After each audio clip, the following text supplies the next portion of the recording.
ఈసారి మీరు సమ్మక్క జాతరకు ఎటు పోతారు? ఇవరిదాకా గణేష్ ఏమన్నారా మేము ఎటు పోతే మీకెందుకని అన్నాడు కదా, మరి మేము పోతే మీకెందుకురా జాతరకు ఎటు పోతారు అని అడుగుతాను.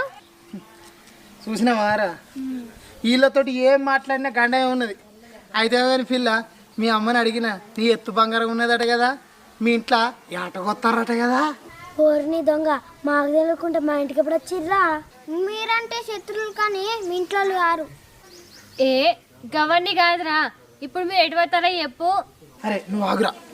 ఇగో ఏం లేదు, ఈ సమ్మక్క జాతరకు మా అమ్మ నాకు ఎత్తు బంగారం మొక్కిందట, మళ్ళీ ఏట కూడా మొక్కిందట.